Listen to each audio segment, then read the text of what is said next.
Hey, Todd Jarrett here. Here's what we got cooking in the kitchen today. I've been getting a lot of requests from three gunners that are just getting into the three gun sport, and they're interested about accuracy and a little bit about setup and what we have out here, what the top guys are using. Essentially what I'm doing, I'm shooting some accuracy today. What I want to do is know exactly what my gun is doing. So when I'm shooting groups, I like to bring some power to the game. So I'm running a 3.5 to 21 DMR from Bushnell here.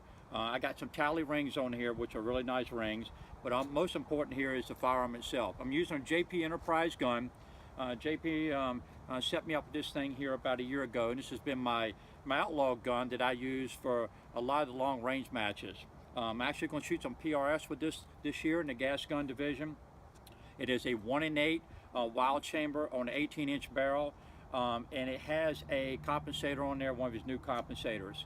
So when you're shooting for accuracy, what you want to do is make sure that when you got your load set up that you want, that you know that you're gonna set down and figure out with, which is a disaster, because you'll go 55s, 60s, 62s, 69s, 70s, 73s, 77s, depending on the bullet that's going to work in your gun.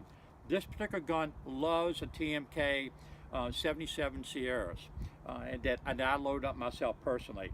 So it does like the 69 Match Kings.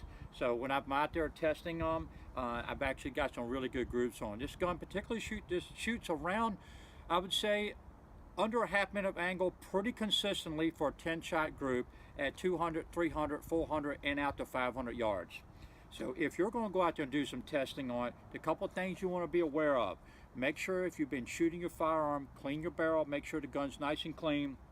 But most important is, if you have a compensator on the gun, you do want to chase that with either a drill bit, or if you want to chase that with a reamer, the proper size in there, to make sure you don't have any a lot of burnout there, so the bullet's touching that inside that compensator.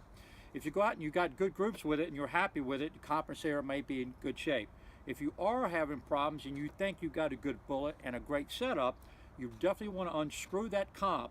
Make sure you check your crown and shoot it without the compensator on there. It will impact slightly different, but a lot of times what I do, I don't care as long as it's shooting somewhere in the same area, because I'll screw the comp back on. I don't have to adjust my scopes or anything.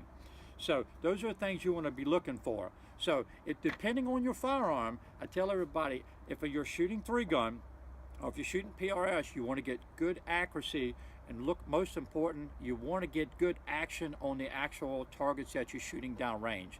Because the targets that move slowly, you may not get a good hit on it from the RO. So when I smack mine, I want to make sure they get good action on them from the bullet I'm shooting.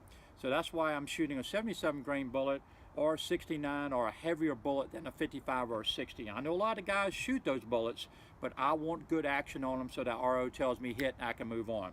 So if you're going to do some testing, make sure you go out and check your gun, make sure everything's zero, check your comp, and do everything correctly, and I guarantee you'll have fun on the range. Good luck and safe shooting.